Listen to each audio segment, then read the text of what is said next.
کہ کیونکہ ایک عرصہ دراز سے ایک کام جو چلا آ رہا تھا، آپ اس کے بارے میں اس طرح کی بات کر رہے تھے، ان کو شبہ لگا کہ شاید آپ مذاق کر رہے ہیں، لیکن آپ تو اللہ کے پیغمبر تھے، اللہ کے نبی اور رسول تھے،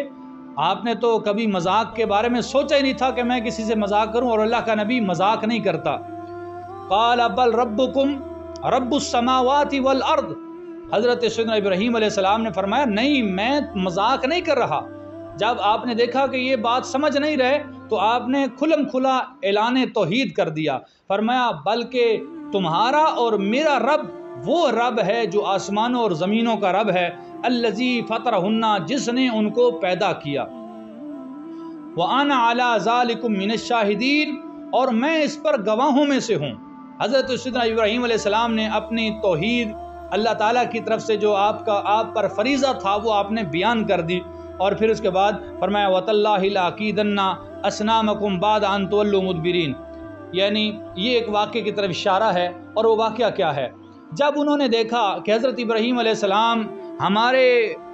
دین سے ہٹ کر ایک اور دین کی بات کر رہے ہیں، تو انہوں نے کہا کہ عید کے دن حضرت ابراہیم علیہ السلام کو ساتھ لے جائیں گے اور وہ ہمارے دین کی باتوں کو دیکھیں گے، اور ہمارے عید کے موقع پر ہمارے دین کو دیکھیں گے، ہمارے طریقہ کار کو دیکھیں گے، ہمارے جشن کو دیکھیں گے، تو ہمارے ساتھ مل جائیں گے اور ہمارے دین کو اچھا سمجھنے لگ جائیں گے۔ تو حضرت سیدنا ابراہیم علیہ السلام کو ساتھ لے کر چل پڑے، اور آپ راستے میں گر گئے، اور آپ نے فرمایا کہ میں بیمار ہوں، میرے پاؤں میں موچ آ گئی ہے، میں تمہارے ساتھ نہیں جا سکتا۔ اب انہوں نے آپ کو چھوڑ دیا، اور حضرت سیدنا ابراہیم علیہ السلام جب واپس مڑے پیٹھ پھیر کر آپ نے بلند آواز کے ساتھ اللہ کی قسم کھا کے فرمایا اللہ کی قسم، تمہارے پیٹھ پھیر کر جانے کے بعد میں تمہارے بتوں کے ساتھ ایک خفیہ تدبیر فرماؤں گا۔ اب ان میں سے کچھ لوگوں نے اس بات کو سن لیا، جب انہوں نے اس بات کو سنا تو وہ آگے چلے گئے، اور حضرت ابراہیم علیہ السلام واپس آ گئے، اور آپ ان کے بت خانے میں تشریف لے گئے۔ جب بت خانے میں گئے، ان بتوں کے سامنے اعلیٰ قسم کے کھانے موجود تھے، جو شاید ان کے عید کے بعد آنے کے بعد انہوں نے خود تناول کرنے تھے، یا ویسے جہالت کے طور پر انہوں نے ان بتوں کے سامنے خوشنما اور خوبصورت قسم کے پھول اور انہوں نے وہاں پر کھانے سجائے ہوئے تھے۔ آپ نے کلہاڑا لیا، اور کلہاڑا لینے کے بعد آپ نے سارے بتوں کو توڑنا شروع کر دیا۔ فَجَعَلَهُمْ جُزَازًا إِلَّا كَبِيرًا لَهُمْ لَعَلَّهُمْ إِلَيْهِ يَرْجِعُونَ، آپ نے سارے بتوں کو پاش کر دیا، مگر بڑے بت کو چھوڑ دیا تاکہ وہ جب واپس آئیں، لَعَلَّهُمْ إِلَيْهِ يَرْجِعُونَ، تاکہ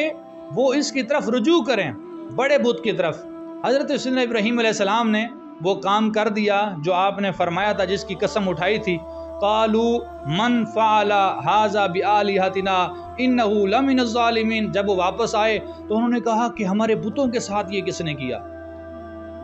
جس نے کیا ہے وہ بہت بڑا ظالم ہے، ہمارے بتوں کو توڑ دیا، ہمارے خداؤں کو توڑ دیا، ہمارے خداؤں کے ٹکڑے ٹکڑے کر دیے۔ انہوں نے یہ باتیں آپس میں کی، تو ان میں سے ایک شخص نے کہا، کہنے لگے قالوا سمعنا فتى يذكرهم يقال له ابراہیم، کہنے لگے کہ ایک لڑکے کو ہم جانتے ہیں جو ہمارے بتوں کے بارے میں عجیب عجیب باتیں کیا کرتا تھا، اور اس کو ابراہیم کہتے ہیں۔ تو انہوں نے کہا قالوا فأتوا به على اعین الناس لعلهم يشهدون، یعنی انہوں نے کہا کہ اس کو لوگوں کے سامنے لے آؤ تاکہ سب اس کو دیکھ لیں۔ تو حضرت ابراہیم علیہ السلام کو بلایا گیا۔ قالوا انت فعلت هذا بآلهتنا یا ابراہیم، وہ بولے کیا اے ابراہیم، کیا آپ نے ہمارے بتوں کے ساتھ یہ کام کیا ہے؟ حضرت سیدنا ابراہیم علیہ السلام نے فرمایا قال بل فعلہ کبیرہم ھذا فاسألوہم ان کنتم ینطقون، آپ نے فرمایا کہ بلکہ یہ کام اسی نے کیا ہے، یعنی حضرت ابراہیم علیہ السلام نے کیا ہے، اور فرمایا کبیرہم ھذا، یہ ان کا بڑا ہے، یعنی اس بت کی طرف اشارہ کیا، فاسألوہم، اس سے پوچھو، ان کانوا ینطقون، اگر یہ بول سکتے ہیں۔ حضرت سیدنا ابراہیم علیہ السلام نے یہاں پر یہ بھی ترجمہ کیا جاتا ہے کہ آپ نے فرمایا کہ یہ اس بڑے بت نے کیا ہے، اس سے پوچھو۔ یہاں پر مفسرین نے فرمایا ہے کہ بت کی طرف نسبت اس لیے کی تاکہ اس بت کی عجز کو بیان کیا جا سکے، اس بت کی عاجزی کو بیان کیا جا سکے، اور اس بت کی توہین کی جا سکے کہ یہ کوئی کر سکتا ہے، کیا تو میں نے ہی ہے۔ اس کی مثال اس طرح ہے کہ اگر ایک کاتب بہت اچھا لکھتا ہے اور ایک کاتب ہے جو اچھا نہیں لکھ سکتا، اور کاتب جو اچھا لکھتا ہے اس نے کوئی تحریر لکھی، تو اس سے پوچھا جائے کہ یہ کس کی تحریر ہے، تو وہ دوسرے کی توہین اور دوسرے کی عزت کی طور پر کہے کہ یہ اس نے لکھی ہے، یعنی یہ اس نے لکھی ہے، تو لوگ سمجھ جائیں گے کیا یہ ایسا لکھ سکتا ہے، تو اس کی توہین اور اس کی عزت پر دلالت کرنے کے لیے۔ تو اس طرح آپ نے فرمایا کیا یہ ایسا کر سکتا ہے، تو آپ نے فرمایا اسی سے پوچھو نا، بڑے بت سے پوچھو۔ تو انہوں نے کہا فرجعوا الی انفسہم فقالوا انکم انتم الظالمون، تو انہوں نے اپنے نفسوں کی طرف رجوع کیا اور آپس میں کہا کہ بے شک تم ہی ظالم ہو، ظالم ابراہیم علیہ السلام نہیں ہیں، تم ہی ظالم ہو۔ ثم نکسوا علی رؤوسہم، پھر انہوں نے اپنے سر جھکا لیے شرمندگی سے، اور شرمندگی سے کہا لقد علمت ما هؤلاء ينطقون، کہ اے ابراہیم علیہ السلام کیا تم کو معلوم نہیں یہ بول نہیں سکتے؟ قال افتعبدون من دون اللہ ما لا ينفعکم شیئا ولا یضرکم، آپ نے فرمایا کیا تم پھر ایسوں کی عبادت کرتے ہو جو نہ تمہیں کوئی نفع دے سکتے ہیں اور نہ تمہیں نقصان پہنچا سکتے ہیں؟ اف لکم ولما تعبدون من دون اللہ، تف ہے تم پر، افسوس ہے تم پر اور ان پر جن کی تم عبادت کرتے ہو اللہ کے سوا، اللہ کو چھوڑ کر۔ افلا تعقلون، کیا تمہیں عقل نہیں ہے؟ قالوا حرقوہ وانصروہ آلہتکم ان کنتم فاعلین، وہ بولے حضرت ابراہیم علیہ السلام کو جلا دو اور اپنے اپنے بتوں کی مدد کرو، ان کنتم فاعلین، اگر تم کچھ کر سکتے ہو۔ تو حضرت سیدنا ابراہیم علیہ السلام کے لیے نمروز نے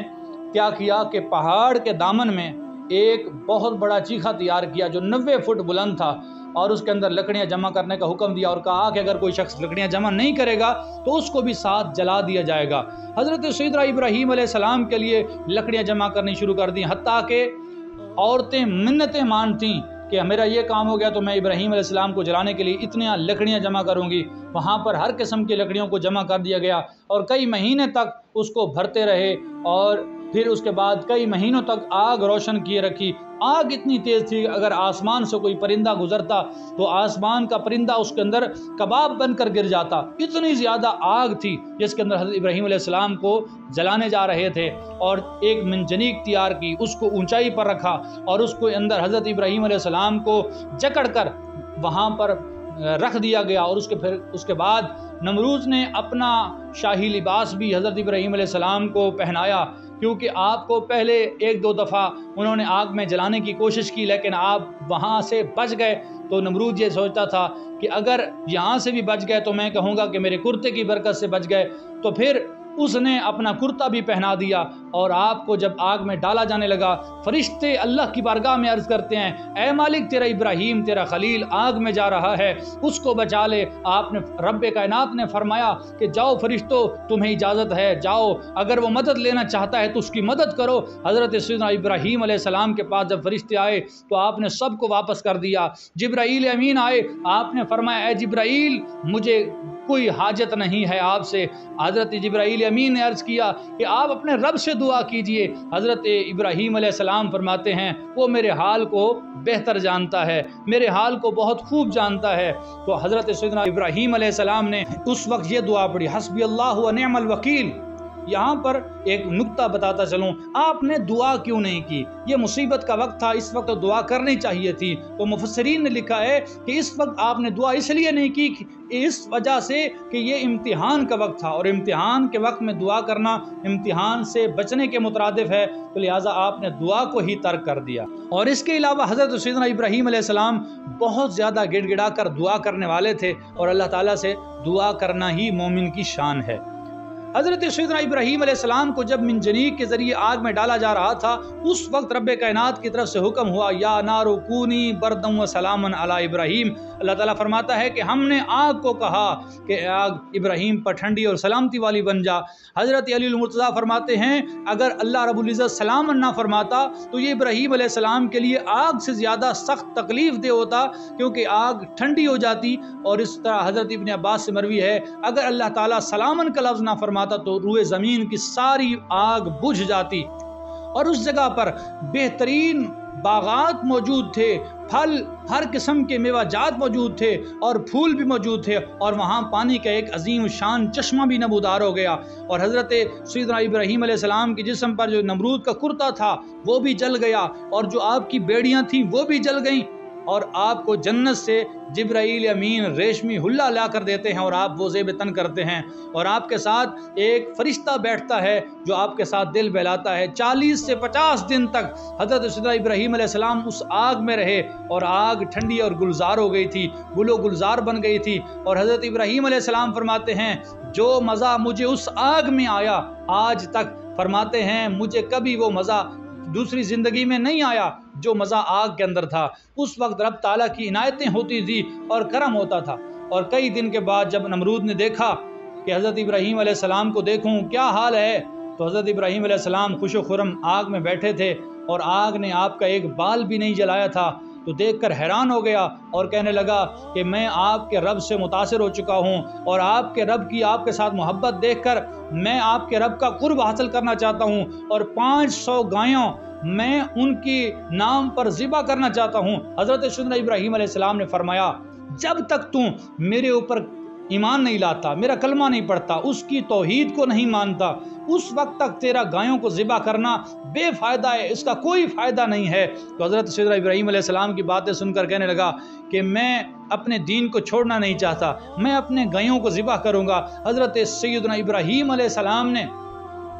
فرمایا کہ اس کا تجھے کوئی فائدہ ہونے والا نہیں ہے۔ پھر اس کے بعد حضرت سیدنا ابراہیم علیہ السلام اس چیخے سے نکلے، اور نمرود نے آپ سے تعارض کرنا چھوڑ دیا، اور آخر کار نمرود کا جو اس کا انجام ہوا وہ یہ ہوا کہ ایک دن اللہ تعالیٰ نے اس کو